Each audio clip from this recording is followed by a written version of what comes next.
Welcome, everyone. Welcome to Tuesday at 10 with Dunebrook. We are so excited to have Maddie Grimm here with us with Porter County United Way, AmeriCorps. Maddie, thank you so much for being here. And of course, Lisa, my cohort in crime here, always talking to you about what's happening at Dunebrook, and so excited to highlight what Maddie does because they do such great service. She will talk about AmeriCorps, but United Way Porter County is just fabulous. And of course, Dunebrook has services and programs, and United Way will talk about that. So just very briefly, again, I cannot even believe it's the beginning of May. So exciting. Lisa did a fabulous job with organizing. Our April is actually Child Abuse Prevention Month. So we've had tons of activities and events. So thank you, Lisa. Our Healthy Families, since the pandemic, Healthy Families is we do child abuse prevention, where we go into the homes and teach parenting skills. We've been doing that virtually, yay, see about 120 families a week. If you're interested in, if you're expectant or know a new mom with a child under 90 days old, give us a call. Healthy Families is free.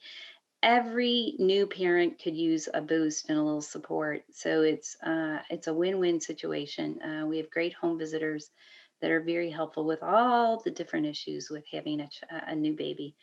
And then the other program is our Parent and Family Education Program, where we teach parenting skills in a more formal setting, 12 sessions. We can come to your agency or your company and navigate the schedule and set that up for your staff, your clients, your employees. I would love to do that. And then of course our Child Advocacy Center, where we do the intervention with child abuse, where we interview in collaboration with Department of Child Services, children with suspected cases of abuse. And for those of you listening, child abuse is, to give you an idea, we had 420 interviews last year. So unfortunately, child abuse is a true issue, and it is a big problem. But the exciting thing is that the beginning of the healing process for the child and the family with our Child Advocacy Center. So thank goodness Dunebrook is going along. But here today, we'll talk to Maddie and Lisa. Maybe before we get on, tell everyone what's happening with development and fundraising and any events that you would like our listeners to be aware of. Yeah, absolutely. So as Jean Ann had mentioned, April was Child Abuse Prevention Month, and we had a lot of things happening. And we just want to say thank you to all our sponsors, all the people who stepped forward, donated, businesses that did give back, South Bend Chocolate Cafe in Michigan City, the L's Supermarkets, Ace Hardware, as well as Leeds Public House, and many other people who just did some different things that helped to bring awareness to child abuse prevention. And so the Duneland Exchange in Chesterton, as well as companies in Porter County as well. And then we also had an online auction a week and a half with items that were donated from Porter County and LaPorte County. And we want to thank those who took the time to look at the auction and bid on those items. And we raised about $1,500 from people who, give back a little bit, every little bit helps. So thank you very much. And we do not have our total numbers in, but hopefully by our next Tuesday at 10, I will be happy to report what we've all come together to do to help the programs in Dunebrook continue. If it wasn't for those people, we would not be able to continue our services, as Jean Ann has mentioned during this time. So thank you very much. As Jean Ann had just mentioned too about some events that are coming up, September 16th or 15th, Thursday, September 15th or 16th, I guess it is. Yeah, sorry. Too many 15 because I got another event. Right. Is Cocktail at the Garden, Friendship Gardens in Michigan City. You'll be hearing more information in regards to that. So watch our Facebook page, and here on Tuesday at 10, we'll be talking. And then this is what the 15th is, May 15th, which is Day of Giving. We will be gathering a group of volunteers from the community over at Dunebrook from 8 to noon to do some outdoor work, raking and planting and just a variety of things. And everybody's welcome to come and help us do that. So that's the Day of Giving on May 15th from 8 to noon. More information, just contact us at Dunebrook, and we'd be happy to have you out there. And as we move forward, if you want to contribute to Dunebrook, you can go to our website, dunebrook.org. There's a donate button, push the button. It will take you to a platform. Any amount, $5, $10, $50, $100, whatever you feel you want to give, you can just donate right there online. Or you can text Tuesday 10, Tuesday, and then the number 10 at 41444 and make a contribution if you'd wish. But thank you again to everyone who helped us with April events. And as we move forward into 2021, we are very appreciative of everybody that steps up and helps us on a regular basis. So. Great, Lisa, thank you so much. Thank you for all that information. And again, Maddie, I'm so excited. I remember, Maddie, when you first started, and you are just a ball of energy, and you do so much, and your job is really multifaceted, and you are so good with reaching out to people. So thank you for being here. And maybe we'll just start out a little bit, Maddie, with tell us about yourself and how you got into this work. And Well, it's actually an interesting kind of journey, I guess you would say. I actually have a background in environmental science, so my undergraduate degree and my master's degree are both in environmental science and education. So I ended up serving in AmeriCorps about over 10 years ago, and I served at Tall Tree Arboretum and Gardens, which is now actually Gabus. And did a lot of environmental work, environmental education, and eventually it led to me returning to United Way as the director of the program, and just expanding from there. One of the main reasons it seemed to click is there's a lot to do with grant writing in anything you do, education, outdoor nature. Every nonprofit's looking for that. And a lot of people don't know this, but the AmeriCorps program is a grant program. And that grant is managed by United Way Porter County. So I've been in my role for about 4 years now. And, I'm always just trying to expand what we do. oh gosh, that is so great, Maddie, really. And you're so good at it and educating people about the needs of the community. So can you tell us just primarily, maybe a little bit, like we know what United Way of Porter County does, but maybe a little bit about United Way of Porter County and a little bit then get into AmeriCorps and what they do.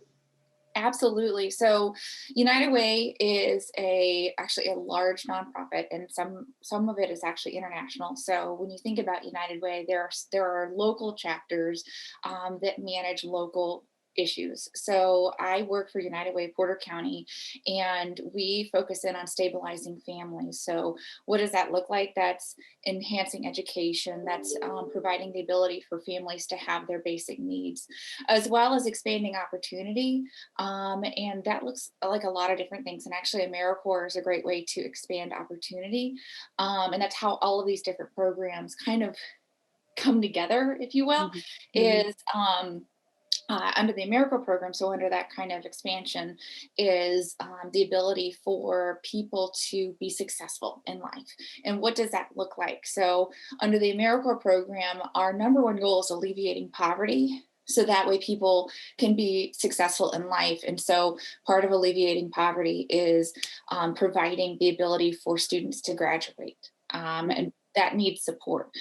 Providing those young families the ability to have resources so that they can keep that stable home. And then also allowing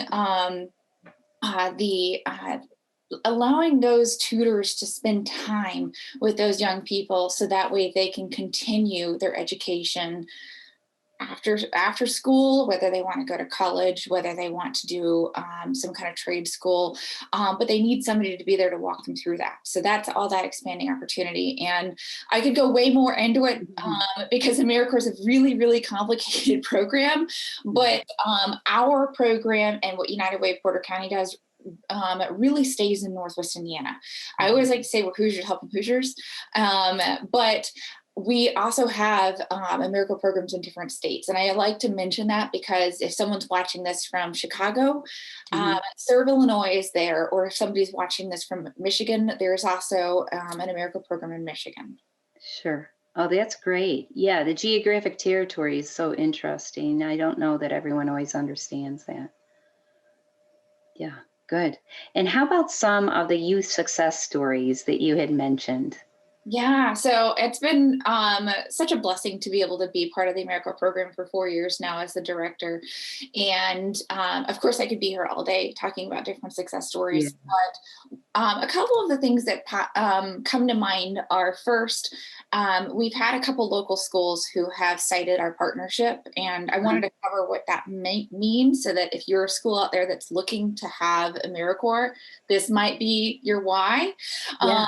So AmeriCorps partners with local school systems, so such as like Valparaiso Community Schools, Portage Schools, Michigan City Schools, and provides the ability for tutors to enhance the education of students. So if the students are failing, if they're falling behind, if they don't have English as their first language, and these are just examples, we are placing tutors in elementary, middle, and high school locales to be able to encourage students. So one school, and I'm actually going to keep everyone anonymous, but one school actually reached out and said that they feel that that partnership with AmeriCorps allowed them to go from a C-rated school to an A-rated school. Wow. Really proud to be able to say that. And that is years and years and years of connection to help these students increase their grades. So that's one success story. Yeah. And another that really kind of comes to mind is actually this program year, we've had quite a few students who have had some, some challenges. I mean, of course, we're in a year of a pandemic, but one of Sure. the things that some of our tutors have really talked about is how to better connect with students virtually, Mm. how to actually help them to stay connected and Engaged. Hmm. and engaged. And one of our tutors actually does some of their service work on off times that's not during the school day at a different location, Uh-huh. and happened to, and this is just a remarkable story, happened to get to know their volunteer coordinator.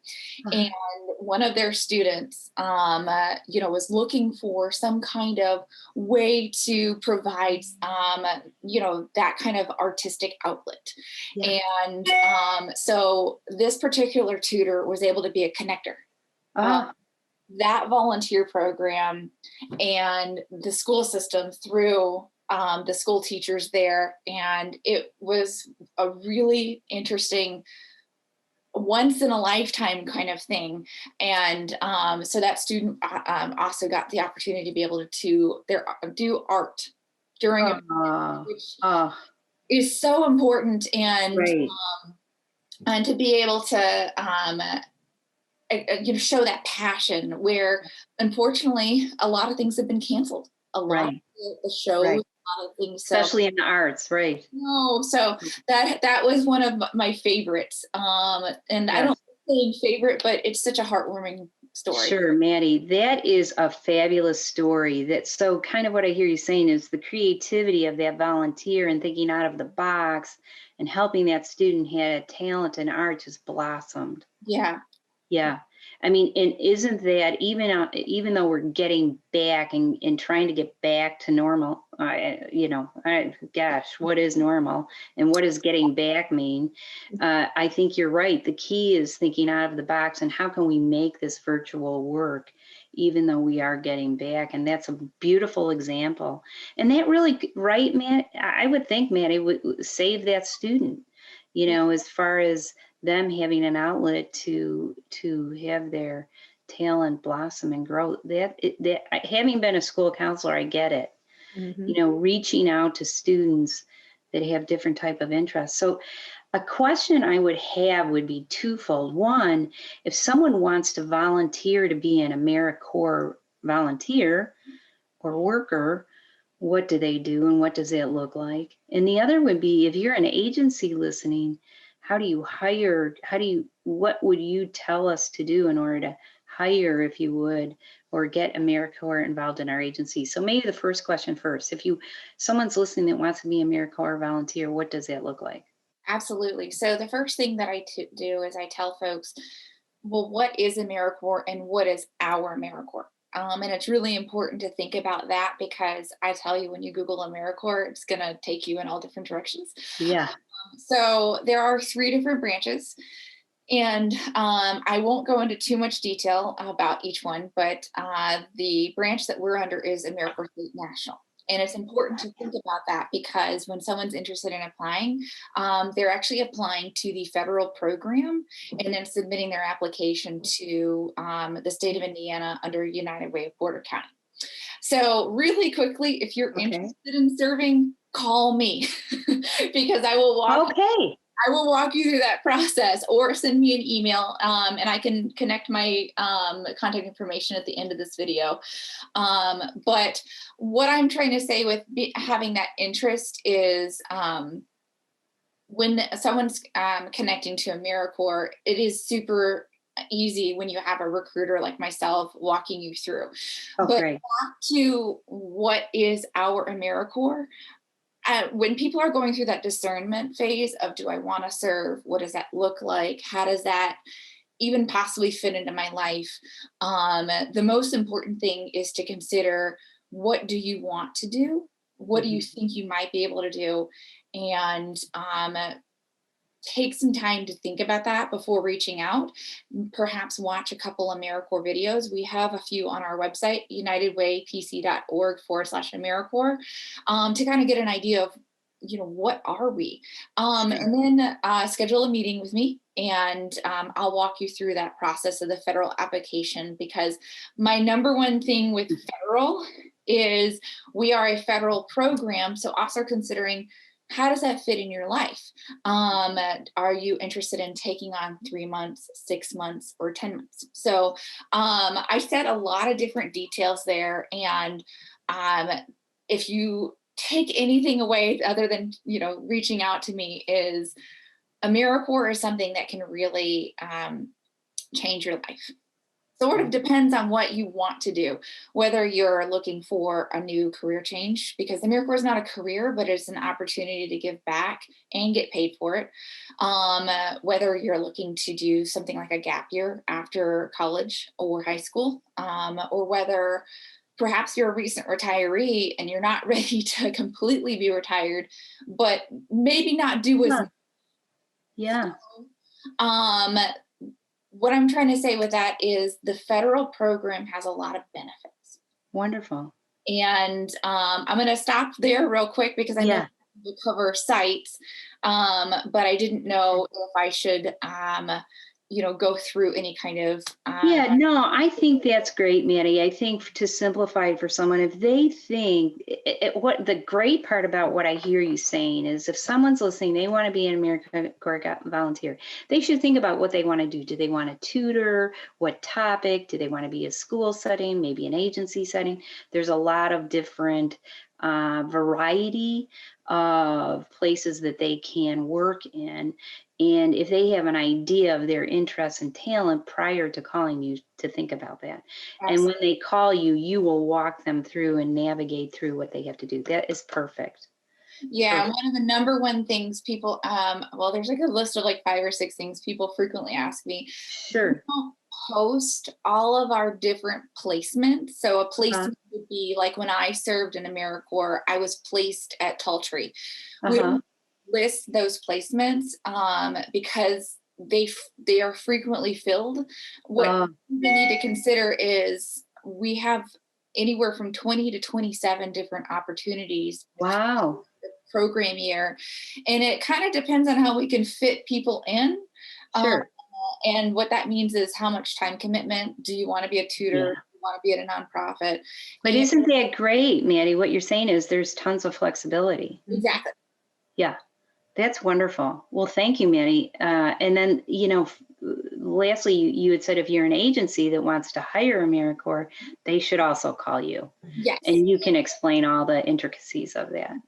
The main thing that I leave for locations to consider being a site is, AmeriCorps is something that's really an enhancer to the agency. If you have a program such as like a volunteer program, and you'd like to reach more volunteers, you'd like to have the ability to appreciate them more, to train them more, an AmeriCorps member is going to be able to allow you to do that. Okay. If you're looking as a school, same thing. I mean, we all know teachers have a lot on their plates.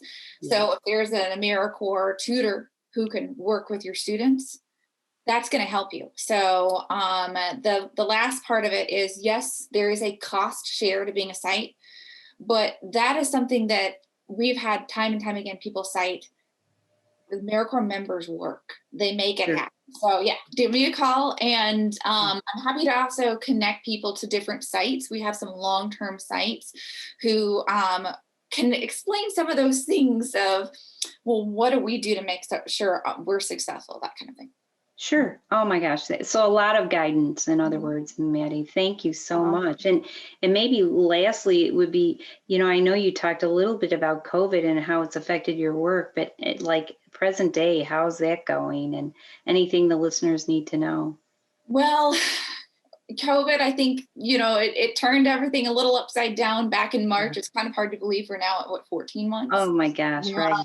But one thing that I will say is we really didn't miss a beat. We had a couple changes that we had to kind of put in play. But a lot of our members, let's say last year, went and did a lot more at the food bank. So one thing we have the ability to do is, since we have so many locations, we cover Lake, Porter, LaPorte, Marshall, Stark. So we had some folks who, their schools did shut down for a little while. So we ended up having them do some service at the food bank or at other nonprofits to really amp up helping these people in need. We also had people making masks. We had people delivering meals to shut-in people. We had people writing letters. And yes, unfortunately, we are all still a little bit via Zoom, but I'm going to actually end with a positive on that, because even though we aren't maybe doing some of the things that we normally would do in our cohort, where we're a little bit more, we mingle a little bit more, I feel that a lot of people have said that they have appreciated the ability for us to have more of a time to have discussion. And the discussion of what service means to people, how this pandemic has changed people's perspectives. And I think that that's been really helpful for a lot of people trying to kind of navigate through this. And so for the future, I always tell everyone, we're flexible and we're going to make it work. But to always recognize that any form of disaster or challenge is going to have change. Right. Wow. That word normal, there is none. Change. Right. Wow. Maddie, thank you so much. You've given us such great information. And I think there are so many people out there that want to help out, and you're a perfect organization to do that, especially with the flexibility to do it. So thank you, Maddie, for all that information.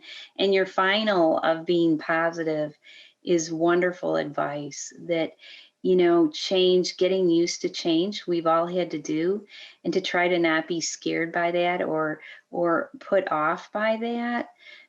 For some of us who are obsessive compulsive, who like to know what's happening, that's been hard to get used to, but that we're okay.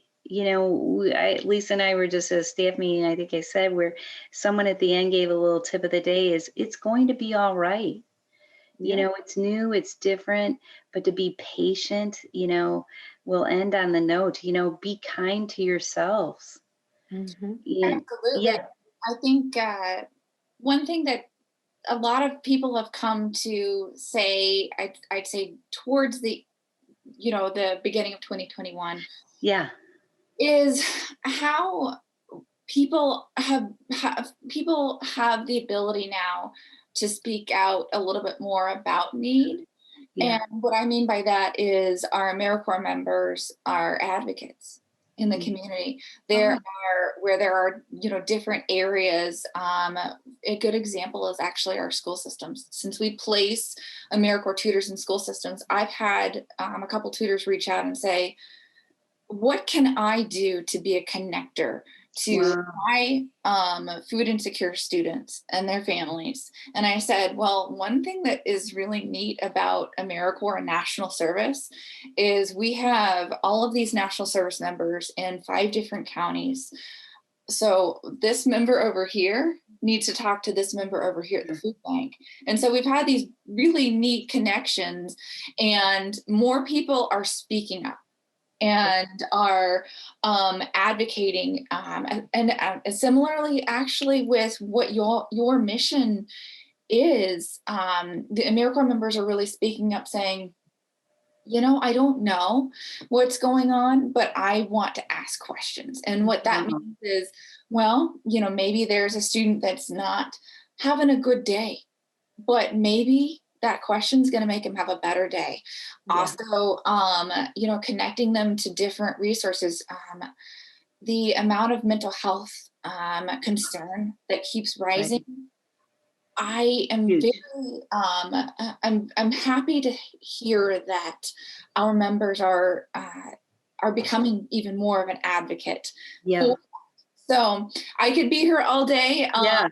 No. I am actually, I gotta say, I'm really excited as well. Very first part of this AmeriCorps program, we've not seen it yet, is our members are also in the next 6 weeks going to become certified mental health first aid. Oh my gosh, that is fabulous, Maddie. And with an emphasis on, and I'm excited to see where we can go with that. So if you all are, you don't have to be a youth-based agency, but if you are, we're really here to partner with you and really hear about what your mission is, because that is an area we see where capacity can really be built, and it's critical. That's wonderful. Yay. Are in need. So thank you so much. Oh, Maddie, thanks for joining us today. Yes, great information.